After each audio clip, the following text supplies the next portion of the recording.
जय माँ इंद्राक्षी जय अम्बे। इंद्राक्षी धाम में दर्शकों आप सभी का हम हार्दिक स्वागत करते हैं। आज के दिन जिन जातकों का जन्मदिवस है, मैरिज एनिवर्सरी है, उन सभी को हमारी तरफ से बहुत बहुत शुभकामनाएं। इस अंक में हम बात करने वाले हैं सूर्य के राशि परिवर्तन के बारे में। 14 मई को शाम को 5:53 पर 53 मिनट पर सूर्य मेष राशि से निकल करके वृषभ राशि में पदार्पण करेंगे और ये संयोग सूर्य का शुभ रहने वाला है। सभी राशियों के ऊपर इसका प्रभाव शुभ रहेगा और हमें क्या विशेष उपाय करना चाहिए और अत्यधिक इसकी शुभता प्राप्त करने के लिए वो इस अंक में हम आपको बताने वाले हैं। आइए पहले आज का हम पंचांग देखें। 9 मई सन 2024, दिन बृहस्पतिवार, संवत 2081, वैशाख मास, शुक्ल पक्ष, तिथि द्वितीया, नक्षत्र कृत्तिका, राहु काल 1:30 से 3, दिशा सूल दक्षिण दिशा। इसी के साथ साथ जैसे कि आज 9 मई है, कल 10 मई है, कल अक्षय तृतीया है। अक्षय तृतीया में कुछ बहुत विशेष उपाय किए जाते हैं, तो उसके लिए हमने अक्षय तृतीया विशेषांक बनाया है, वो आप लोग ज़रूर देख लें। और दूसरी बात, जिन्हें कोई मुहूर्त करना हो, कोई नींव पत्थर का निर्माण करना हो, नया भवन बनाना हो, नया व्यापार शुरू करना हो या कोई शुभ काम शुरू करना हो और मुहूर्त ना मिल पा रहा हो, तो अक्षय तृतीया उसमें आँख मीच करके आप कर सकते हैं। अत्यधिक शुभ मुहूर्त होता है। अब बात करते हैं सूर्य के राशि परिवर्तन की। सूर्य 14 तारीख तक शाम तक 5:52 तक सूर्य मेष के रहेंगे। उसके बाद सूर्य वृषभ राशि में पदार्पण कर जाएंगे और बृहस्पति के साथ, गुरु के साथ युतिबद्ध होंगे। कहीं ना कहीं शुभ परिणाम आपको मिलना ही चाहिए और अत्यधिक शुभ परिणाम मिले उसके लिए हम कुछ विशेष आपको उपाय बताएंगे। तो आइए, जिस वक्त सूर्य राशि परिवर्तन करेंगे, मेष से निकल करके वृषभ राशि में पदार्पण करेंगे, शाम को 5:53 पर, उस समय ग्रहों की क्या स्थिति है आप देखें एक कुंडली के माध्यम से। अपनी स्क्रीन पर देखें, शाम के 5:53 की ये कुंडली है। लगन में मेष लगन बनाया गया है, मेष लगन की कुंडली है।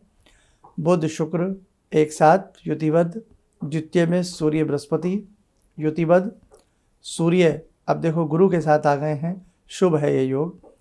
चतुर्थ भाव में उच्च राशि के चंद्रमा, रिपु स्थान में केतु, एकादश भाव में अपनी राशि के शनि और द्वादश भाव में मंगल और राहु। अभी ये मंगल अंगारक युति बनी हुई है। ये युति भी हट जाएगी जल्दी, तो भी कहीं ना कहीं बहुत लोगों को रिलीफ मिलेगा।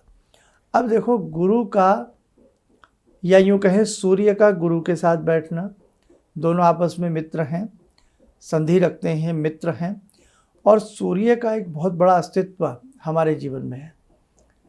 हमारे जीवन में प्रकाश का कार्य सूर्य करते हैं, प्राणों के स्वामी सूर्य हैं, ओज तेज के नियंता सूर्य हैं, विश्व ब्रह्मांड के नायक सूर्य हैं, नवग्रहों के राजा सूर्य हैं, आपकी आंखों की चमक के स्वामी, नेत्रों के स्वामी, प्रकाश के स्वामी सूर्य हैं।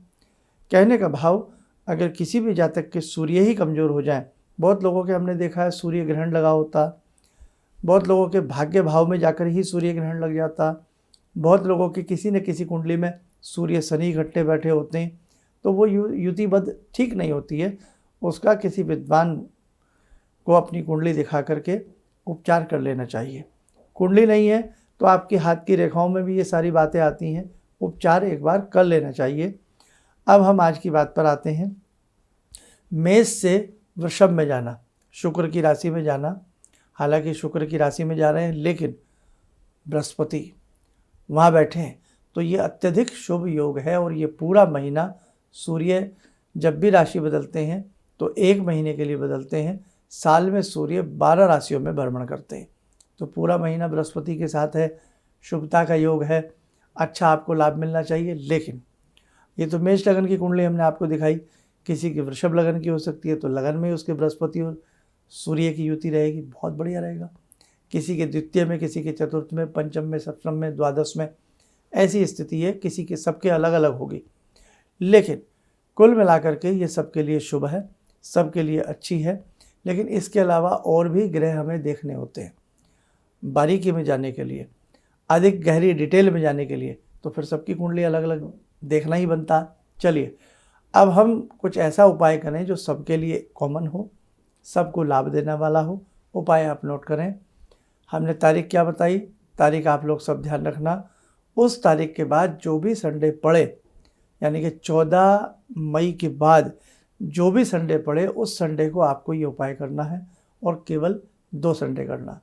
14 मई के बाद संडे पड़ रहा है आपका 19 मई का, उस दिन एकादशी भी रहेगी, आपकी मोहिनी एकादशी रहेगी। और फिर पड़ेगा आपका 26 मई का संडे। तो 2 संडे आपको ये उपाय करना जो मैं आपको बताने वाला हूँ। क्या करें, 5 लाल रंग के फूल ले लें और कम से कम 5.25 किलो गेहूँ लें, पहले संडे भी सेकंड संडे भी। 5 गुलाब के फूल किसी तश्तरी में प्लेट में रख लें या एक साइड में रख लें और उस प्लेट के अंदर गोला आकृति बना दें जैसे सूर्य भगवान होते हैं। रिंग फिंगर से बना दें, लाल सिंदूर रोली से बना दें, हैं, या आपके पास कोई सूर्य यंत्र हो तो उन्हें आप सामने रख लें। अब यदि सूर्य यंत्र नहीं है तो प्लेट में आपने बनाया है, तांबे की तस्तरी हो, प्लेट हो तो अच्छी बात है, नहीं तो फिर स्टील वगैरह जैसी हो उसमें आकृति सूर्य की बना दें। बनाने के बाद धूप दीप अर्पण करें, कोई मिष्ठान में गुड़ वगैरह थोड़ा सा चढ़ा दें, मिल जाता है, सब सुलभ हो जाता है, कोई भी मिठाई हो वो चढ़ा दें। उसके बाद एक एक वो लाल रंग का फूल, गुड़हल का हो सकता है, गुलाब का हो सकता है, और भी कोई हो सकता है, ओम सूर्याय नमः बोल करके एक एक गुलाब का फूल, 5 फूल लाल वाले सूर्य भगवान को अर्पण करके प्रणाम कर लें। उसके बाद वही बहुप्रचलित मंत्र ओम ह्रीम सूर्याय नमः, ये आपके पास लिखा हुआ है। नए दर्शक जुड़ते रहते हैं तो उनके लिए मैं लिख देता हूँ, लिखें ओम ह्रीम सूर्याय नमः, बस ये मंत्र है। इस मंत्र को कम से कम 5 मिनट या 1 माला इस मंत्र की करके प्रणाम कर लें। गेहूँ वहीं साइड में रखें, एक लोटे में सिंदूर थोड़ा लाल रंग डाल लें, लाल चंदन मिला लें, थोड़ा मिष्ठान मिला लें, सूर्य भगवान को प्रणाम करके सूर्य मंत्र हमने एक बार बताया था, याद है, ओम ह्रीम, या तो ओम ह्रीम सूर्याय नमः बोल करके ही दे दीजिएगा, और या फिर सूर्य का जो अर्घ्य मंत्र होता है उसकी भी हमने एक वीडियो बनाई है, वो पढ़ करके दे दें, नहीं तो आपके लिए सब सुलभ है। ओम सूर्याय नमः, आदित्याय नमः, भास्कराय नमः, मनी मन बोलते रहिए, सूर्य भगवान को जल दे दीजिएगा, प्रणाम कर दें। लाल फूल वहीं आकृति में रखे रहने दें, वहीं जो आपने बनाया है। यदि सूर्य यंत्र आपके पास है तो तिलक लगा दें, किसी तस्तरी प्लेट में धूप दीप आदि अर्पण करके, प्रसाद अर्पण करके एक एक फूल उस यंत्र के सामने ही आप लोग चढ़ा दें, बहुत उत्तम रहेगा। अब जो 5.25 किलो आपने गेहूँ लिया है, सवाया में लेना अच्छा होता है, शुभ माना जाता है। 5.25 किलो जो गेहूँ लिया है, या तो वो गौशाला में या पक्षियों को आप डाल दें। पक्षी की सेवा बहुत बड़ी सेवा होती है भैया। तो 2 संडे आपको ये उपाय करना है। अब ऐसे भी लोग हैं जो ये कह सकते हैं हमारे यहाँ पक्षी नहीं मिलते, हम कहीं ऐसे स्थान पर रहते हैं, तो वहाँ क्या करें, केवल आप प्लेट में तस्तरी में सूर्य बना करके फूल आदि अर्पण कर दें। और यदि आपको फूल भी ना मिले, अब यहाँ तक भी मैं आ जाता हूँ, यदि फूल भी ना मिले तो 5 बार यही मंत्र पढ़ के ओम ह्रीम सूर्याय नमः बोल करके रोली मस्तक पे लगाने वाली तो मिल जाती है, उसका छींटा दे दें, या थोड़े से चावल लाल रंग के रंग करके 5 बार ओम सूर्याय नमः या ओम ह्रीम सूर्याय नमः बोल करके 5 बार थोड़े थोड़े चावल चढ़ा दें, और पूजा के उपरांत बाद में किसी गमले वगैरह में उसको रख दें, डाल दें। और जिन्होंने आकृति बनाई है तो वो भी शाम को उसे अच्छे से धो करके किसी गमले में उसका पानी डाल दें, नाली वगैरह में उसका पानी ना डालें, क्योंकि आपने वो पूजा किया है, उस आकृति को बनाया है। जिनके पास सूर्य यंत्र है, यंत्र पर ही तिलक लगा करके प्लेट में अपने फूल आदि चढ़ा करके बाद में वो फूल किसी गमले वमले में रख दें। जो भोग का प्रसाद गुड़ वगैरह चढ़ाया है वो प्रसाद के रूप में आप स्वयं भी ग्रहण कर सकते हैं, गुड़ चढ़ाया है या कोई मिष्ठान आपने चढ़ाया है, ठीक है। 2 रविवार ये उपाय कर लीजिएगा। बृहस्पति के साथ हैं सूर्यदेव, भले ही शुक्र की राशि में हो, शुक्र के घर में हो, लेकिन गुरु के साथ हैं। अच्छी जॉब के लिए आसार खोल सकते हैं, प्रमोशन के लिए आसार खोल सकते हैं, दरवाजे खोल सकते हैं, और अच्छे किसी व्यापार के लिए कार्य बन सकता है। स्टूडेंट की पढ़ाई के लिए अच्छा हो सकता है। पूरे परिवार के लिए एक ही व्यक्ति इस उपाय को कर ले 2 रविवार, तो हमें पूर्ण विश्वास है अति उत्तम आपको फल की प्राप्ति होगी। सूर्य का ये गोचर, सूर्य का ये भ्रमण सूर्य का वृषभ राशि में जाना आपके पूरे परिवार को आनंदित कर देगा, आपके पूरे परिवार के लिए शुभ रहेगा। आइए समय हो चला आज की ध्यान साधना का। जुड़ते हैं आज की ध्यान साधना में भगवान श्री राम से। ॐ रामो राजमणि सदा विजयते, रामं रमे संभजे, रामेण विहता निशाचरचमू, रामाय तस्मै नमः।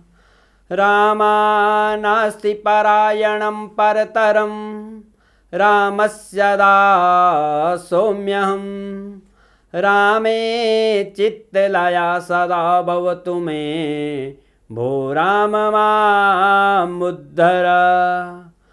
राम रामेति रामेति, रमे रामे मनोरमे, सहस्रनाम तत्तुल्यं, राम नाम वरानने।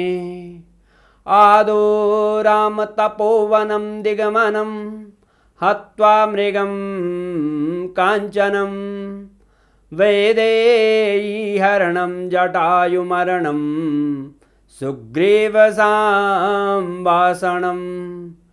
बाले निग्रहणं समुद्रतरणं, लङ्कापुरे दाहनं, पश्चात् रावणकुम्भकर्णहननं, एतद्धि रामायणम्।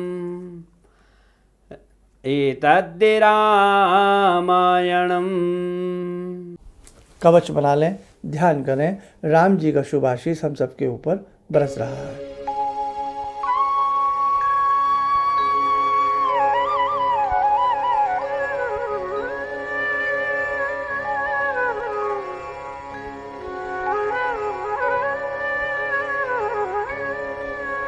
ओम बोलते हुए नेत्र खोलें, सामान्य हो जाए।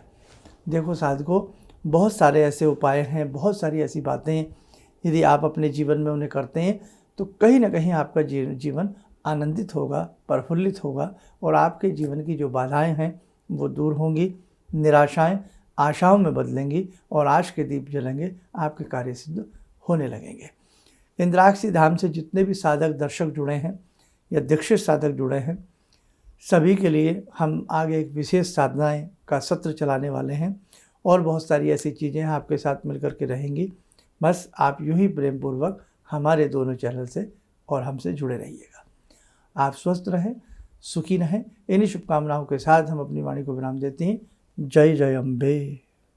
गुरु जी से मैं तब से जुड़ा हूँ जब से वो एक चैनल आती थी P7, उसी से मैं जुड़ा हुआ था। और गुरुदेव से हमारी जब मुलाकात हुई तो मैं आश्चर्यचकित रह गया जब उन्होंने हमसे बताया कि आपके साथ ऐसे ऐसे हुई। तो मैं इतना आश्चर्य हो गया कि इन्हें कैसे मालूम, और इतना बढ़िया इन्होंने बताया जिसके वजह से मैं आज तक उनसे प्रभावित हूँ। और इनका बताने का शैली वगैरह इतनी बढ़िया है जो हम अपने क्लास के टीचर से भी उतना बढ़िया नहीं समझ पाते थे। ये हमें बहुत पसंद आई। और दूसरी बात कि इनके साथ जितने भी मैं जुड़ा, जब से जुड़ा रहा, जो भी समस्या आई मैं बहुत ही अच्छा तरह से मेरे सॉल्व होते चले गए और आज तक मैं उनके आशीर्वाद से मैं बहुत सुखी हूँ। किसी भी समस्या के समाधान के लिए मिले प्रसिद्ध हस्तरेखा एवं वास्तु विशेषज्ञ प्रोफेसर धर्मेंद्र शर्मा जी से। नोट: शिविर में भाग लेने हेतु एवं व्यक्तिगत रूप से मिलने के लिए कॉल करने का समय सुबह 10 बजे से शाम 6 बजे तक। हमारे विभिन्न ज्ञानवर्धक कार्यक्रम देखने के लिए आप हमें अभी सब्सक्राइब करें, बेल आइकन को प्रेस करें ताकि आप देख सकें हमारा कार्यक्रम सबसे पहले। और अधिक जानकारी के लिए फेसबुक पेज को लाइक करना न भूलें।